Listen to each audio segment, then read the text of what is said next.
Hello, here is Uwe Boll. Terror in London. That is the result of the Brexit. What a disaster, right? So, Trump gets crazier and crazier. The healthcare reform, his tax cuts. Well, basically his budget cuts show what he's up to, making the rich richer, the poor poorer, exactly as we always said. But now comes the proven evidence in it. So it's just like totally absurd. Then interesting, of course, that his wiretapping, that Obama wiretapped Trump Tower, was completely made up by him as 80% of what he says. But not maybe made up is the fact that the Russians cooperated with Trump to get elected. That maybe the FBI is actually going for it and trying to find out what is the truth. And that is the Japanese cover of Rampage President Down. And I'm sure they're looking forward there to that actually now happens in reality after the last elections. Then, what else? More important. So if you go on scoutmagazine.ca, you can vote for Bauhaus. There's a top 25 from Vancouver in. And right now the voting is open for another week or something. So hurry up, go on scoutmagazine.ca and vote for Bauhaus, because we are the best restaurant in Vancouver and maybe in Canada. But there is an old-fashioned restaurant industry in Vancouver, and they're pushing their restaurants. And we came in as an outsider, as German high-end that is not existing in Canada. And I had never a restaurant before, so of course they try to keep me out of this kind of rankings. And they're all voting only for their buddies, the other guys from the restaurant business. And my dog, Bessie here, is not able to vote. And that is actually a scandal. So look, we have Wiener Schnitzel, we have geschnetzeltes, chopped up veal tenderloin with homemade noodles in a creamy mushroom sauce. It's super good. We have goulash, like braised veal, what falls apart, with potato dumplings. We have Königsberger Klopse, that are meatballs with mashed potatoes. We have the Wiener Schnitzel, crispy. I always say to people like Asians when they're coming in, they have no clue what it is. I say, look, it looks like a big chicken McNuggets, but it's actually from the veal. Very crispy, very nice, with potatoes, and you squeeze a lemon over it first. We have German beer by the tap, Frühkölsch, for example, what is from Cologne, from my home area where I'm coming from, and I'm the only restaurant in Vancouver who has that Frühkölsch beer. We have also Bitburger Prisoner, Erdinger Weissbier. So we have beef tartare, we have trout, we have barbecue chicken, we have filet tenderloin. You know, on a pre-order, you get a full roasted duck at Bauhaus, or you get a 26-ounce ribeye for two, because I don't think you can eat it alone, so it's better for two. So go on scoutmagazine.ca and do it. Vote for us right now. Hello? It's happening again. I don't believe it. To track down an ancient evil, they have been trained to hunt it. We gotta go down there.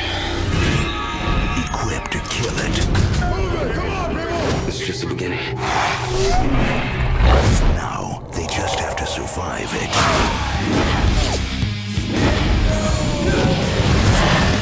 Alone in the dark. Rated R. Hi, here's Uwe Boll again. So, few things like, you know, the docu Witness. So there was a Kitty Genovese, but not connected to the New York Mafia family, but she got stabbed and killed like 50 years ago. And because of her, so she got stabbed, and then she cried for help in the middle of Queens, New York, and people heard it, but nobody got up, nobody called the police, nothing really happened. So the murderer came back and tried to rape her and stabbed her again like 20 minutes later, and then she finally died, still screaming. And the brother of her, who lost both legs in Vietnam, did the documentary Witness and tried to get more information about it now, but it's 50 years later, so most of the witnesses, whatever, were dead. And the reality is, because of her, 911 got installed. Means like in the early years, 50 years ago, the police had a long normal number. So if you don't have a phone book by hand, there was no internet, no cell phones, nothing, and somebody cried for help or yelled for help, whatever, you didn't even know who to call. There was basically no chance to call the police if you don't have that long normal number in your brain.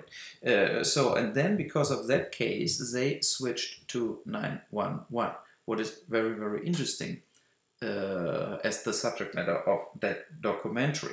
And then I watched another one about donors, like where you see like the big billionaire donors in Washington, D.C., and they talk to lobbyists and they say like, every year lobbies like pharma lobby, weapon lobby, oil lobby, whatever, spending $7 billion only in Washington, D.C. to pamper the senators and governors and congressmen.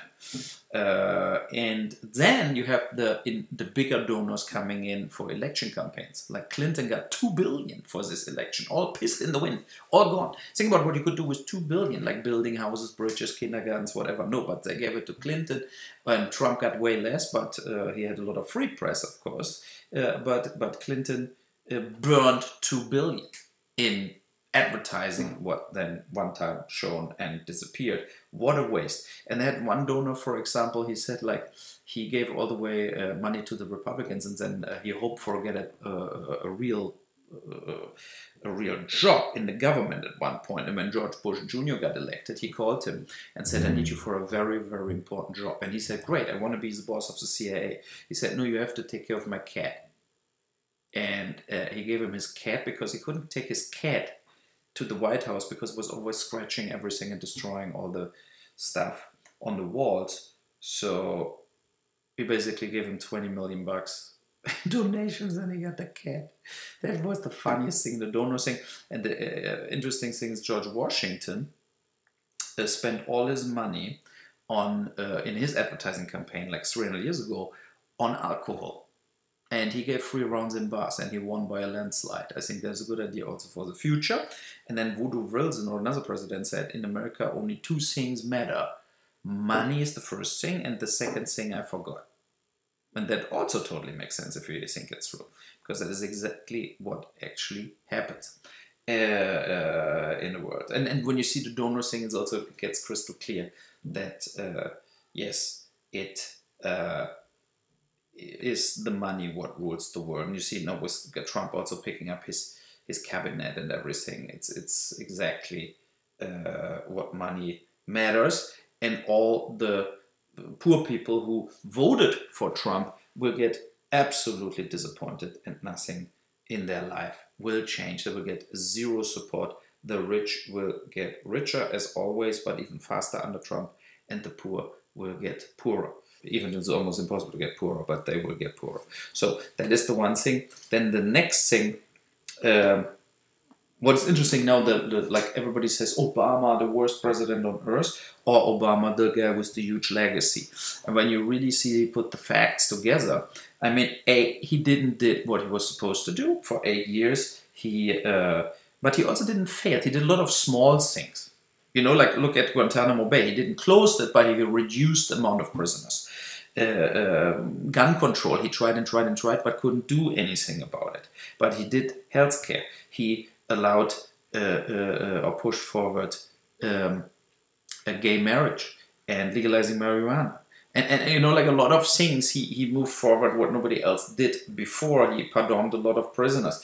But he did also a very bad drone war. He, you know, like there was a pro and con, but I think here in the Vancouver Sun was written he was maybe one of the worst presidents of the last 100 years, plus Jimmy Carter or whatever, and I strongly disagree. I think he actually was one of the best presidents of the last 100 years, because the others were just horrific fucking pricks, right? So it's like the trickle-down economy and stuff like this under Reagan. It looked like it worked, but it didn't, and he didn't make anything better. Bill Clinton made this 3-strike rule, like whatever, you get 3 times arrested, and then you get lifelong prison, even if it's just 3 times for drug abuse or drug use. It was a joke. So Bill Clinton filled up the prisons as nobody else before, what is absolutely ridiculous. And I told you about, I think I did it in another video where I told you about the slavery thing, about the Civil War in the history of America, that the moment the slaves were free, they installed the prison system. So they made basically all the black people criminals and said, like in the South, yeah, you walked on that sidewalk, that was not allowed, 2 years prison, boom, on the field. So it means like the disappearance of slavery and the great freedom for the slaves in the South created that problem, but who the fuck we should work with on our fields? So they solved it in making just nice prisoners out of the blacks. Can it be better? You know? So that is another thing what is absolutely unbelievable.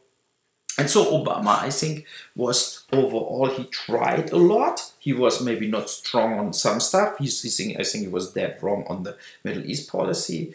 And he should have regulated the banks like what Bernie Sanders wanted. Of course, there's a long list, but on the other hand, he did a lot of things what nobody else did before, and I don't see him as the worst president ever. Yeah, Carrie Fisher died today. It's kind of strange, right? She was in the press like a few weeks ago where she said she had that affair with Harrison Ford, and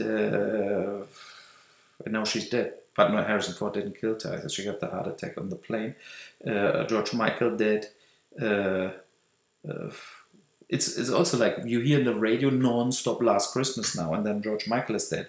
I mean, what a year in regards of people dying. You know, it's just unbelievable.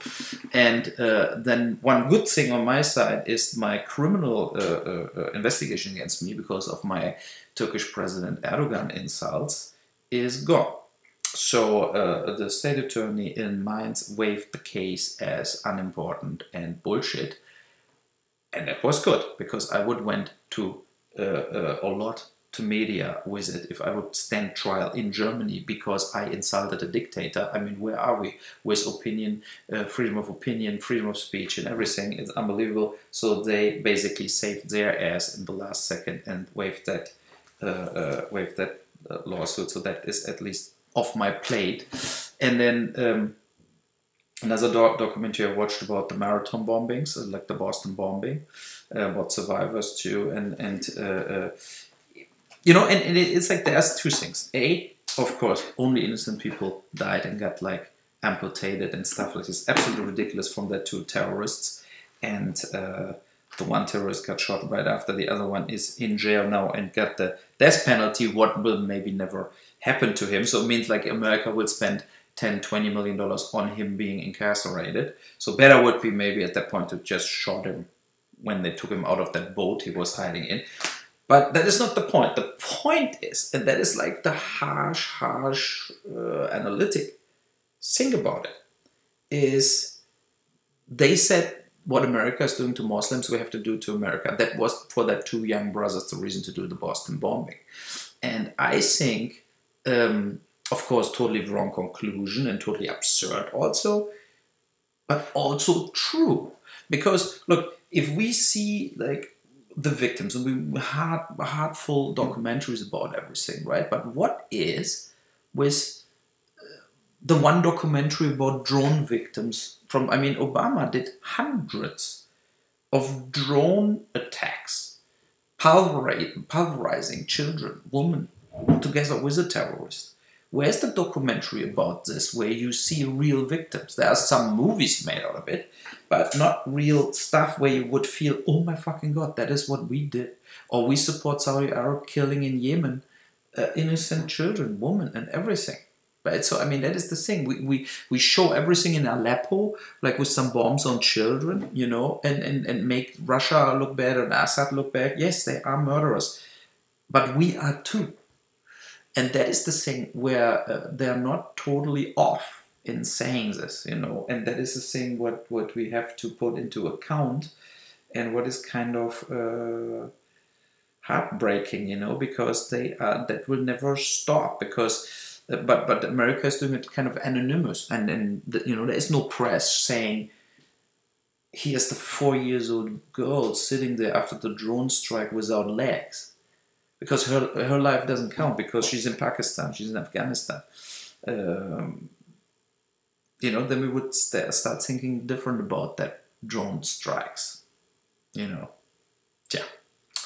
Hey, I'm Kelly. Ian. Ian? Ian, pleasure to meet you.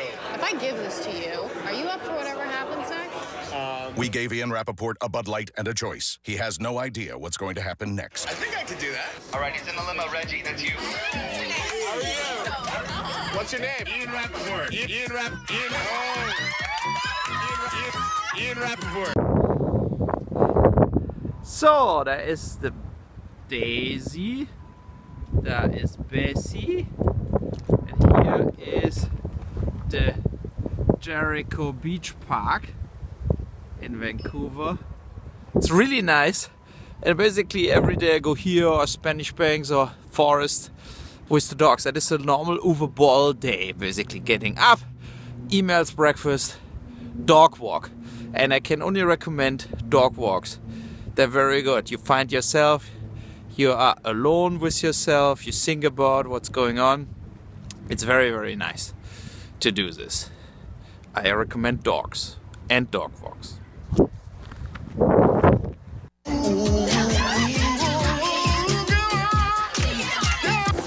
coming in now, guys. Open the doors. Joe. Good evening. Hello, Lily. Hey, Don. How are you? Hey, how's it going? Nice to see you. She's feeling a little under the weather. Hi. Twins. Yes. This is a bizarre night. My mind is blown. They're on their way down. Prepare to be crushed in tiny tennis. Just give me 5 push-ups, 2. I knew it. It's not a bad shot for my little princess.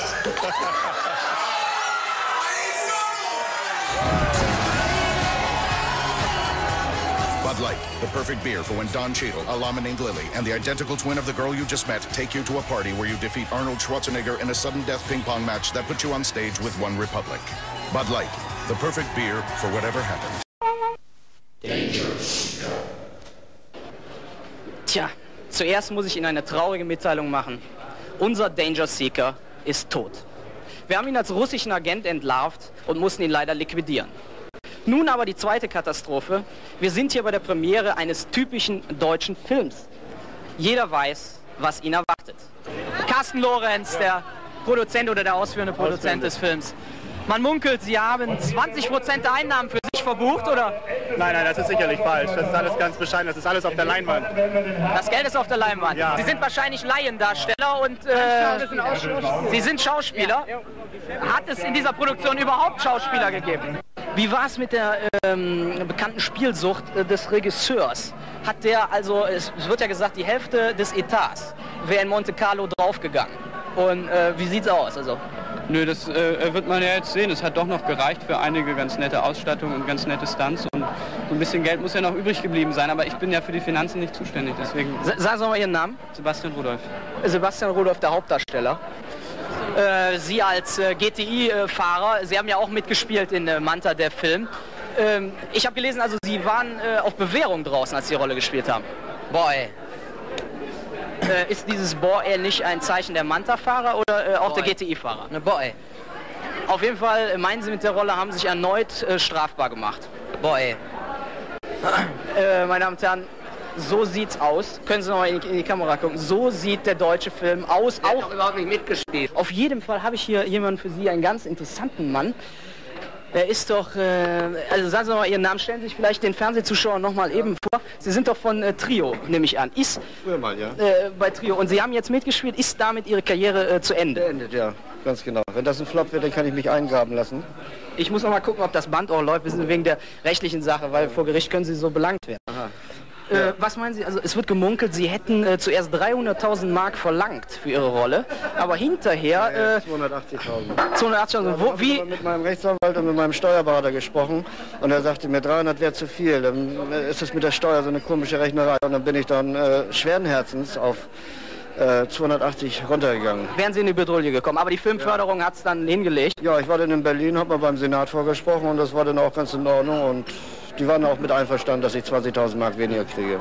Und damit schauen Sie sich nochmal gut an. Es wird das letzte Mal sein, dass Sie diesen Mann in den Medien sehen. Ja, meine Damen und Herren, so ist es also. Hier feiern die Hauptdarsteller und die Prominenten. Wir sind dabei. German Pride Movie ist immer dabei. Ja, hier stehen wir also auf der Bühne. Die Massen stehen hier parat. Wir haben den Regisseur hier auch bei der Hand. Peter Timm, der Regisseur von wie ist er noch? Manta, der Film. Sind Sie zufrieden mit dem Film? Selbstverständlich, ja. Also wir haben es munkeln hören, dass die Hälfte des Etats also verspielt wurde. Irgendwie welche Spielschulden wurden uns erzählt, dass die Hälfte des gesamten Etats irgendwie in dunklen Kanälen verschwunden wäre, aber nicht in der Produktion. Quatsch, Märchen. Finden Sie es nicht jetzt mal losgelöst von Ihrer Rolle als Regisseur eigentlich unglaublich, dass 1,2 Millionen Förderungen an so einem Projekt ausgegeben werden? Ob ich das unglaublich finde? Wieso soll ich das unglaublich finden? Weil es doch wahr ist. Ja, das ist ja das Unglaubliche daran. Es ist wahr. Ja, meine Damen und Herren, ich merke hier wieder, wie klein ich eigentlich auch bin, persönlich jetzt mal hier im Pulk. Aber viel interessanter ist ja hier der Produzent, Herr Huth. Herr Huth, ganz kurz vielleicht. 1,2 Millionen Förderung für die Katz. Es stört jetzt. Es stört, Sie haben es gehört, es stört. Die 1,2 Millionen haben nicht gestört. Nadja Bredeke, nochmal haben wir Sie am Mikrofon. Also wir haben es munkeln hören. Wie sind Sie an die Rolle gekommen? Muss ich das jetzt erzählen? Ich bin viel zu aufgeregt, um das jetzt zu erzählen. Ja, es ist besser, Sie nehmen es jetzt vorweg, als dass es die Boulevardpresse tut. Man sagt, Sie hätten mit Peter Timm einiges so, also ein Verhältnis oder so. Das ist leider überhaupt nicht wahr und das ist ein ganz böses Gerücht. Ich wurde hier entdeckt für diesen Film von dem Herrn Produzenten Herrn Huth, der mich gesehen hat, wie ich mit Münchner Freiheit am Keyboard aufgetreten bin. Sagen Sie nochmal, wo sind Sie aufgetreten? Ich bin hier entdeckt worden von Herrn Hanno Huth, der mich gesehen hat, wie ich einen Fernsehauftritt für Münchner Freiheit hatte. Dann gucken Sie mal hier, das ist Film und Fernsehen. Nadja Bredeke, hier spielt die Hauptrolle.